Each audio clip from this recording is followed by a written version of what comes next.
You will sit down, you will be quiet, and you will wait your turn like everybody else in this waiting room, or I will have security drag you out of my emergency department by force." Dr. Garrett Holt didn't even look up from his clipboard when he said it. He just let the words drop like stones into the crowded hallway of Mercy General Hospital, aimed squarely at the 62-year-old black woman standing in front of him, holding a limp 4-year-old girl, whose lips were turning blue. The woman didn't sit down. She didn't raise her voice. She shifted the child's weight against her hip and said, very quietly, "This child is in anaphylactic shock. If you don't administer 0.15 milligrams of epinephrine in the next 90 seconds, she will go into cardiac arrest in your lobby, and everyone in this room will watch it happen." Garrett Holt laughed. It was a short, ugly sound, more bark than amusement, the kind of laugh designed to make a person feel 2 inches tall. "Ma'am, I went to Johns Hopkins. I think I can tell the difference between a kid having a panic attack and actual anaphylaxis. Now sit down before I call security." The fluorescent lights in the emergency department of Mercy General Hospital in downtown Atlanta had a particular quality of cruelty. They washed everything in a flat greenish haze that made healthy people look sick, and sick people look like they were already gone. Under those lights, at 11:40 on a sweltering Thursday night in July, the waiting room was standing room only. Plastic chairs lined every wall, overflowing with the bruised, the bleeding, the feverish, and the desperately afraid. A man in paint-spattered work clothes pressed a blood-soaked rag to his left hand. A teenage girl sat hunched in a wheelchair, her mother kneeling beside her, whispering prayers in Spanish. A baby screamed somewhere behind the intake desk, a thin, reedy wail that had been going on so long it had become background noise, like the hum of the air conditioning that had broken 3 days ago and never been fixed. This was Garrett Holt's kingdom, and he ruled it with the casual brutality of a man who had never once questioned whether he deserved to. At 41, Garrett was the youngest chief of emergency medicine Mercy General had ever appointed, a fact he mentioned in conversation roughly as often as he breathed. He was tall, broad-shouldered, with the kind of square jaw and easy confidence that looked good on hospital brochures and fundraising galas. His white coat was always immaculate, pressed with military precision, his name embroidered in navy blue thread above the breast pocket alongside the Johns Hopkins crest. He wore that coat like armor and that crest like a crown. His father, Dr. Philip Holt Sr., had been chief of surgery at Emory for 23 years before retiring to a lake house in Buckhead with a pension the size of a small country's GDP. His mother sat on the boards of 4 different medical non-profits, none of which served the neighborhoods that actually needed them. Garrett had grown up in a 12,000-square-foot home in Druid Hills, attended Westminster schools, and sailed through Johns Hopkins on a combination of his father's donor connections and a sharp enough mind that no one could ever quite call it unearned. He was smart. That was the dangerous part. He was smart enough to be good at his job and arrogant enough to believe that being good at his job made him better than the people he served. Mercy General sat on the edge of Bankhead, one of Atlanta's poorest neighborhoods. Its emergency department was chronically underfunded, perpetually short-staffed, and served a patient population that was overwhelmingly black, overwhelmingly uninsured, and overwhelmingly treated by Garrett Holt as an inconvenience to be processed rather than people to be healed. He had a system. Patients with private insurance went to the front. Patients who arrived in business attire received eye contact. Everyone else got a number, a plastic chair, and the back of Garrett's hand. He didn't think of it as discrimination. He thought of it as triage. Resource allocation, he called it at staff meetings, leaning back in his ergonomic chair with a protein shake in one hand. "We have limited beds and limited time. I'm not going to apologize for prioritizing patients who contribute to the financial viability of this institution." What he meant, and what everyone on staff understood him to mean, was that poor people could wait. Earlier that evening, before the woman with the child arrived, Garrett had already distinguished himself. An elderly black man named Henry had come in complaining of chest tightness and shortness of breath. He was 68, diabetic, and his left arm had been tingling for 20 minutes. He presented classic symptoms of a myocardial infarction. Any first-year resident would have flagged it. Garrett glanced at the intake form, saw uninsured, and told the triage nurse to put him in the hallway on a gurney with an aspirin and a pulse oximeter. "Probably just anxiety," Garrett said, not even examining him. These guys come in every other week thinking heartburn is a heart attack. If his O2 drops below 90, come get me. Otherwise, let him sit. The triage nurse, a woman named Jolene Watts, who had worked the Mercy General ER for 19 years, looked at the intake form, looked at Garrett, and said nothing. She had learned years ago that arguing with Garrett Holt was like arguing with the weather. It didn't change anything, and it exhausted you. She put Henry in the hallway. She also quietly ordered an EKG herself and slipped the printout into his chart without telling Garrett. It was the kind of small, defiant act of conscience that kept Jolene going, the little sabotages against a system she couldn't fix but refused to fully surrender to. This was the emergency department Lenora Jeffries walked into at 11:38 p.m., carrying her granddaughter Amaya in her arms. Lenora was 62 years old and looked, at first glance, like exactly the kind of person Garrett Holt had spent his career dismissing. She was a compact woman, 5'4", with close-cropped silver hair and deep brown skin that showed every year of a hard, full life. She wore a faded olive-green utility jacket over a plain white t-shirt and dark cotton pants. Simple flat shoes, no jewelry except a thin gold chain tucked beneath her collar. Her hands were strong, with short, unpainted nails, the hands of a woman who had done real work in her life. She carried a worn canvas messenger bag slung across one shoulder, the kind of bag a college student might carry, not a professional. Nothing about her appearance suggested money, power, or status.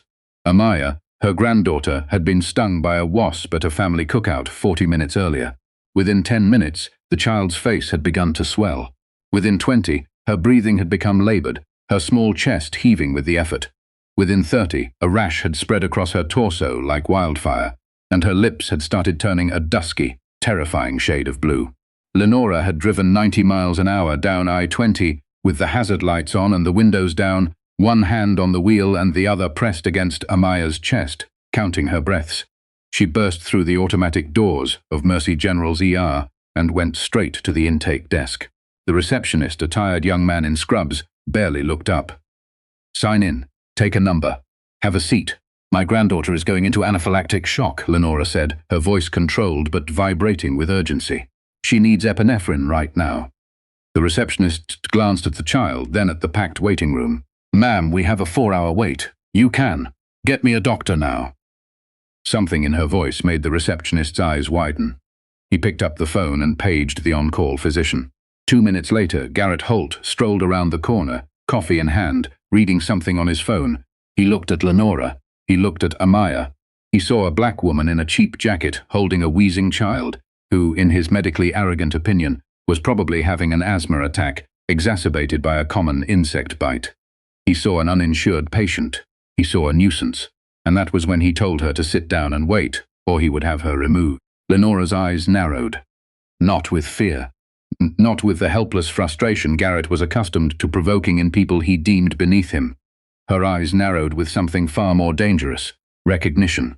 She had seen men like Garrett Holt before. She had spent her entire career dealing with men like Garrett Holt. She knew precisely what he was, and she knew precisely how to dismantle him. But first, she had to save her granddaughter. "Doctor!" Lenora said, and her voice dropped into a register that made Jolene, standing 10 feet away restocking a supply cart, stop and look up. "Examine this child, right now. Look at the bilateral periorbital edema. Look at the urticarial rash on her trunk. Listen to the stridor in her upper airway. This is a textbook IgE-mediated hypersensitivity reaction. She needs 0.15 milligrams of epinephrine intramuscularly in the anterolateral thigh, and she needs it now, not in 4 hours. Now." The medical terminology rolled off her tongue with the precise, effortless fluency of someone who had spoken it her entire adult life. It was not the language of someone who had Googled symptoms in the car. It was the language of someone who had taught those symptoms to medical students. Garrett blinked. For a fraction of a second, something flickered behind his eyes, a glitch in the matrix of his prejudice. But the arrogance reassembled itself almost instantly, the way a computer reboots after an error. "Well, well," he said, crossing his arms, his coffee still in one hand. "We've got a WebMD scholar. Did you learn those big words from a pamphlet in the waiting room? Or did your daughter's baby daddy leave a medical textbook lying around?" The cruelty was staggering, casual, reflexive, delivered with a smile.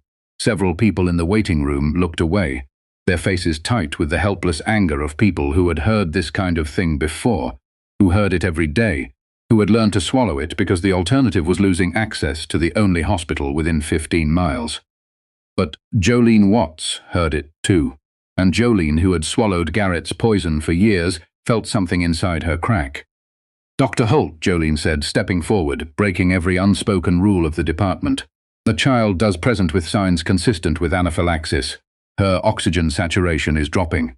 I can see the cyanosis from here. Can I at least get her on a monitor?" Garrett turned to Jolene with a look of pure contempt. "Did I ask for your clinical opinion, Nurse Watts? Last time I checked, you didn't go to medical school. Stick to what you're good at, fetch supplies and keep your mouth shut." Jolene flinched but didn't back down. She moved toward the supply cabinet and quietly pulled an EpiPen from the locked drawer, palming it at her side, just in case. Lenora watched this exchange. She noted it. She noted how the nurse had spoken up. She noted the EpiPen. She noted everything. "Dr. Holt," Lenora said, and her voice had changed again. It was quieter now, almost gentle, the way the air gets still right before a thunderstorm breaks. "I am going to ask you one more time. Examine this child. If you refuse to provide emergency treatment to a minor patient presenting with clear signs of anaphylaxis, you will be in direct violation of EMTALA, the Emergency Medical Treatment and Labor Act, which mandates that any patient who presents to an emergency department with an emergency medical condition must be stabilized regardless of insurance status or ability to pay. The penalty for an EMTALA violation is a fine of up to $104,000 per incident and immediate exclusion from Medicare participation, which, for a hospital that derives 47% of its revenue from Medicare, would be a death sentence."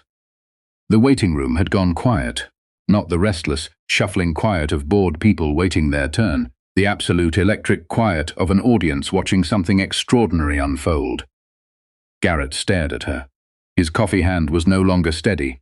"Are you threatening me?" he said, but the sneer in his voice had developed a hairline crack.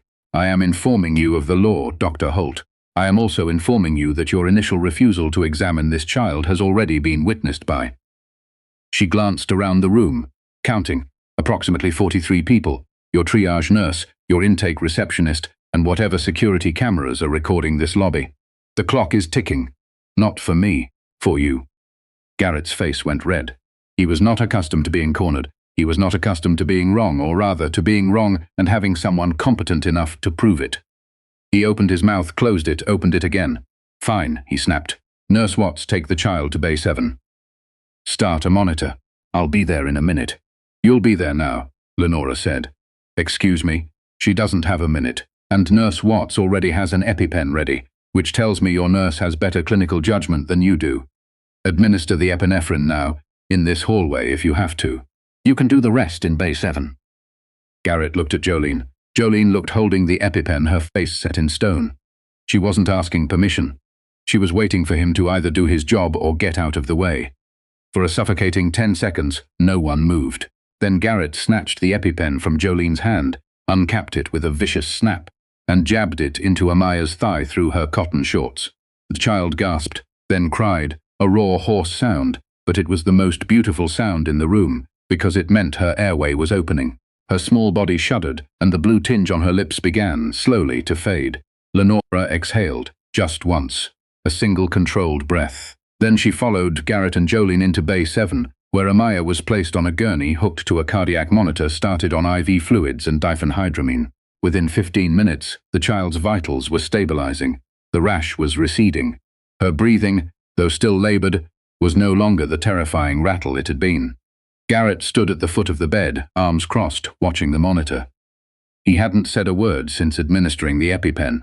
The silence was not remorse, it was strategy. He was recalculating. He was figuring out how to regain control of the narrative, how to make this woman's insubordination the story, instead of his negligence. "I need to file an incident report," Garrett said finally, his voice clipped. "You interfered with emergency department operations. You gave orders to my nursing staff. You threatened a physician with federal statute citations. That constitutes disruptive behavior under Hospital Policy 412, and I'm recommending that security escort you from the premises once the child is stable. Or you're going to have me removed," Lenora said, slowly, "for saving my granddaughter's life in your lobby after you refused to treat her. I'm going to have you removed for being a combative, non-compliant visitor who created a hostile environment in my emergency department. And frankly, I'm considering contacting the Department of Family and Children Services. A responsible guardian doesn't let a child's allergic reaction escalate to this point before seeking medical attention. That suggests neglect. The word landed like a slap. In the hallway outside Bay 7, Jolene froze, her hand on the supply cart. She had heard Garrett say monstrous things before, but threatening a grandmother with a DFCS call for the crime of bringing her dying granddaughter to the hospital was a new flaw beneath the basement. Lenora stood perfectly still. Her face showed nothing. Absolutely nothing. It was the stillness of deep water, the kind of calm that conceals a current strong enough to pull you under and never let you back up. "Dr. Holt," she said, "I want to make sure I understand your position. You refused to examine a 4-year-old child in anaphylaxis. You made a racially degrading remark about my family in front of a room full of witnesses. You are now threatening to report me to Child Protective Services as retaliation for citing the law that compelled you to do your job. Is that accurate?" "I am protecting my department," Garrett said, "and I want your intake nurse to note in the official record that I requested treatment at 11:39 p.m., and that treatment was not rendered until approximately 11:51, a gap of 12 minutes during which a child in anaphylactic shock was denied care. Will you ensure that's documented, or shall I?" "You don't get to dictate what goes in the medical record," Garrett hissed. "I am the attending physician. My notes are the official account, and my notes will reflect that the patient presented with mild allergic symptoms that were appropriately triaged." "You're going to falsify a medical record," Lenora said. It was not a question. "I'm going to write what happened." "No, you're going to write what you wish had happened. There is a difference, and it is the difference between practicing medicine and committing a felony." Garrett stepped closer to her. He was 6'2", she was 5'4". He used every inch of that difference, looming over her, his face twisted with a rage that had been building all night, all year, all his life, the rage of a man who had never been told no by someone he considered beneath him. "Listen to me very carefully," Garrett said, his voice barely above a whisper. "I don't know who you think you are. I don't know what YouTube videos you've been watching or what law school dropout has been coaching you. But I run this emergency department. I decide who gets treated, when they get treated, and how they get treated. That is my authority, and no one, not you, not Nurse Watts, not anyone in that waiting room, is going to walk in here and tell me how to do my job. I've been dealing with people like you my entire career, people who think they can come in here and game the system, who think they deserve special treatment because they can memorize a statute number. You are nothing. You are nobody. And when I'm done writing this incident report, you won't be allowed within 500 feet of this hospital." He turned to the door and shouted into the hallway, "Security. I need 2 officers at Bay 7. Now, I want this woman escorted out of the building and trespassed from the property." 2 hospital security guards appeared at the end of the corridor, walking toward them with the resigned, heavy gait of men who had been called to remove crying mothers and confused elderly patients, more times than they could count. Lenora reached into her canvas messenger bag. "Watch her hands," Garrett barked. "She could have anything in there." Lenora pulled out a slim leather portfolio, dark burgundy, embossed with a gold seal. She set it on the bedside tray table next to her granddaughter's IV line. The gold seal caught the fluorescent light. Even from 5 feet away, the emblem was unmistakable. The Georgia state seal, the 3 pillars of wisdom, justice, and moderation, encircled by the words, "State of Georgia." "What is that?" Garrett scoffed. "Some kind of notary stamp? A church membership card?" "Ma'am, I don't care if you're a deaconate, Dr. Holt." A new voice. Loud, sharp, panicked. Everyone turned. Coming down the corridor at something very close to a run was Martin Avery, the hospital's chief executive officer. Lenora had met Martin exactly twice, both times at state health policy conferences, where Martin had been very eager to shake her hand and have his photograph taken with her. Martin was 56, silver-haired, perpetually tanned, and at this moment, whiter than his starched shirt. Beside him was Dr. Priscilla Yang, the hospital's chief medical officer, her face a mask of controlled horror. Behind both of them, 2 people in dark suits moved with the unmistakable efficient stride of state officials. "Dr. Holt." Martin Avery's voice was barely holding together. "Step away from that patient's bed. Now." Garrett looked at his CEO. He looked at the chief medical officer. He looked at the 2 people in dark suits. The calculation behind his eyes was frantic, gears grinding, trying to assemble a picture from pieces that didn't fit the world he understood.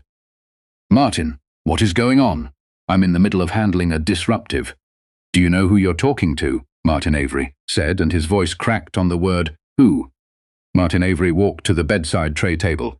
He looked at the burgundy leather portfolio, already open to the ID card inside. He read the name, the title, the photograph. Then he closed his eyes, just for a moment, the way a man does when he realizes his entire career is about to end. "Dr. Holt," Martin said, each word landing like a funeral bell. "This is Dr. Lenora Jeffries. She is the Surgeon General of the state of Georgia." The silence that followed was not the absence of sound. It was the presence of devastation. It was the sound of a man's entire identity collapsing inward like a building dropped by a controlled demolition. Garrett stared at the ID card. He stared at the photograph. He stared at the gold seal. He stared at the title, Surgeon General, State of Georgia. He stared at the woman in the olive jacket and the plain white t-shirt and the canvas messenger bag. The woman he had called nobody. The woman whose family he had degraded. The woman he had refused to treat. The woman he had threatened to have arrested, and the world tilted beneath his feet. No, Garrett shook his head. No, the Surgeon General doesn't just walk into emergency rooms at midnight. That's not. Actually, Lenora said, unbuttoning the top of her olive jacket and straightening to her full height, her voice shifting into a register that made every person in the corridor instinctively stand straighter. That is exactly what the Surgeon General does. She turned to Martin Avery. "Mr. Avery, for the past 8 months, my office has received a steady stream of complaints from patients, nurses, and community organizations about the standard of care in this department. Complaints about racial profiling in triage. Complaints about uninsured patients being deliberately deprioritized. Complaints about staff being bullied into silence by a physician who treats this hospital like a personal fiefdom." Garrett was gripping the bed rail. His knuckles were bloodless. "I read every single complaint," Lenora continued. "I read the one from the mother of a 14-year-old boy with sickle cell who waited 9 hours for pain management, while a white patient with a sprained ankle was seen in 40 minutes. I read the one from the nursing aide who was fired after she reported a misdiagnosis. I read the one from the family of James Holloway, who died of a cardiac event in your waiting room in March because no one ordered the test that could have saved him." Garrett's mouth moved, but no sound came out. "Normally," Lenora said, "my office would send an investigator, but some things you need to see for yourself. So tonight I came as a grandmother. I wanted to know how this hospital treats a person with no title, no insurance card, and no power." She paused, looked directly into his eyes. "Now I know," Garrett stammered, releasing the bed rail, his hands trembling at his sides. "I want you to know that if I had any idea who—" "Stop!" Lenora held up one hand. "That sentence is the entire problem, Dr. Holt. If you had any idea who I was, you would have treated my granddaughter immediately. If you had any idea who I was, you would not have made a racist remark about my family. If you had any idea who I was, you would never have threatened to call child services on a grandmother whose only crime was demanding you do your job." She took one step toward him. Garrett took one step back. He bumped into the wall. "You just told me that you decide who gets treated, when, and how. You told me that is your authority. So let me tell you mine. As Surgeon General, I have the authority to initiate an emergency review of any healthcare facility operating under state licensure. As of this moment, I am placing this emergency department under immediate provisional oversight pending investigation by the Georgia Department of Public Health." "You can't," Garrett started. "I can. I have. It's done." She turned to Dr. Yang. "Dr. Yang, I need you to assume direct supervision of this emergency department effective immediately. Dr. Holt is relieved of all clinical duties pending the outcome of the investigation." Dr. Yang nodded once, her expression carved from granite. "Yes, Dr. Jeffries." Lenora turned back to Garrett. "Furthermore, I will be personally recommending to the Georgia Composite Medical Board that your license be reviewed for potential suspension. Tonight's conduct alone gives me grounds. EMTALA violation, refusal to treat a minor in acute distress, racially discriminatory triage practices, attempted falsification of a medical record, and retaliatory threats against a patient's family member. And those are just the things I witnessed in the last 20 minutes. She looked past Garrett to the hallway. "There is also a man named Henry sitting on a gurney in your hallway, who presented with classic signs of a heart attack hours ago and was given an aspirin and told to wait. I'd suggest someone get him into a cardiac bay immediately, or we'll be adding another count to the list. Jolene Watts was already moving before the sentence was finished. She had heard everything through the thin curtain of Bay 7, and she was already radioing for a cardiology consult for Henry, her hands steady for the first time in years. Garrett Holt stood against the wall of Bay 7, his white coat hanging off his shoulders like a flag of surrender. The embroidered Johns Hopkins crest, the totem he had used as a weapon for 15 years, meant nothing now. Less than nothing. It was a receipt for a debt he could never repay. "Surgeon General," he whispered, "please, my father, my family's name. This will destroy everything." Lenora regarded him with an expression that was not angry. It was worse than angry. It was disappointed, the deep, bone-tired disappointment of someone who had spent her life trying to fix a system that kept producing men exactly like him. "Your family's name?" she repeated quietly. "Dr. Holt. There are families in this neighborhood who won't have a name to pass on because this hospital failed them. There are children who went home sicker than when they arrived. Because you decided their parents didn't look important enough to help. You are worried about your family's name. They were worried about their families' lives." She picked up her messenger bag. She checked Amaya's monitor. The child was sleeping now, her vitals stable, her small chest rising and falling in a normal rhythm. Lenora pressed her lips to her granddaughter's forehead. "Mr. Avery," Lenora said, turning to the CEO, who had not moved or spoken since the reveal, standing frozen in the corner like a man trying to become invisible. "I want a full audit of every triage decision made in this emergency department for the past 3 years. Every case where an uninsured or underinsured patient was deprioritized. Every case where treatment was delayed beyond the standard of care. Every complaint that was filed and ignored. My office will have a team here by Monday morning, and I suggest you retain outside counsel, because depending on what we find, this will be a state matter before it becomes a federal one." "Yes, Dr. Jeffries," Martin Avery said, his voice barely audible. "Whatever you need." 2 security guards still stood at the entrance to Bay 7, the same guards Garrett had called to drag Lenora out of the building. They looked at each other. One of them quietly unclipped the handcuffs he had been reaching for and put them back on his belt. Lenora walked out of Bay 7 into the corridor. The hallway was lined with people, nurses, orderlies, patients who had drifted from the waiting room drawn by the commotion. They stood in silence, watching her pass. An older man on a gurney, Henry, the aspirin and weight patient, now being wheeled toward the cardiac unit by Jolene, raised a trembling hand as she passed. Not a wave, not a salute, just a hand lifted in recognition. Lenora touched his fingers briefly, gently, and kept walking. She pushed through the double doors of the emergency department and stepped into the thick, warm Atlanta night. The parking lot was half empty, the asphalt still radiating the heat of the day. Cicadas screamed in the trees beyond the lot, their sound enormous and indifferent. Lenora sat down on the concrete bench outside the ambulance bay. She set her messenger bag on the ground beside her. She looked at her hands. They were shaking.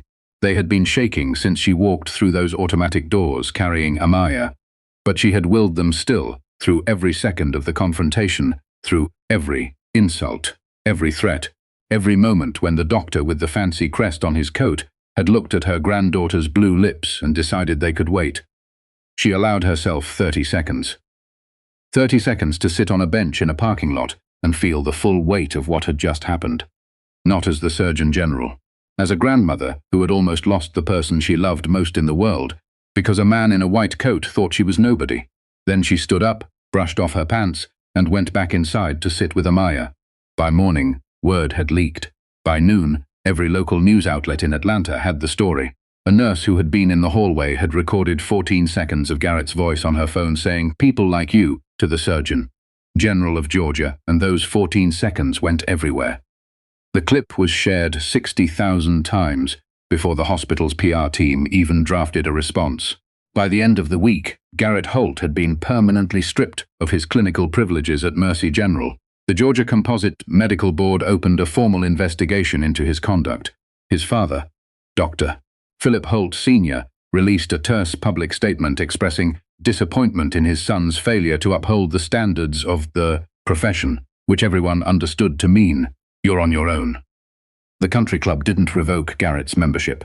He revoked it himself because he couldn't bear to walk into the dining room and see the other members looking at him with the one thing worse than contempt: pity. The audit Lenora ordered uncovered what many in the community already knew. Over 3 years, uninsured patients at Mercy General's ER had waited an average of 4.7 times longer than privately insured patients for identical presenting conditions. Black patients waited longest of all. 16 complaints had been filed against Garrett Holt specifically. All 16 had been buried by hospital administration. Henry, the man on the hallway gurney, had in fact been having a heart attack. A mild one, caught just in time by the EKG that Jolene Watts had ordered behind Garrett's back. He recovered. 3 months later, he sent a handwritten letter to Lenora's office on lined notebook paper. It said simply, "Thank you for seeing me when nobody else would." Jolene Watts was promoted to charge nurse of the restructured emergency department. She never told anyone about the EpiPen she had palmed or the EKG she had ordered in defiance of direct orders. She didn't need to. The people who needed to know already knew, and Amaya, 4 years old, remembers nothing of that night, except that her grandmother held her very tightly and smelled like cocoa butter, and that the hospital had orange popsicles in the freezer that a nice nurse brought her when she woke up.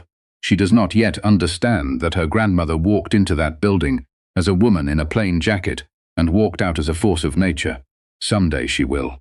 Someday, Lenora will tell her the story, and Amaya will understand that power doesn't always look the way people expect it to, and that the most dangerous thing you can do is assume a person has none, simply because they aren't wearing it on the outside. Garrett Holt learned this the hard way, in a fluorescent hallway, at midnight, in a hospital that served the people he had spent his whole career looking past. Karma doesn't always wear a robe or carry a gavel. Sometimes she wears an olive jacket and carries a canvas bag, and she doesn't knock. She just walks in through the emergency room doors and waits to see how you treat her when you think nobody important is watching.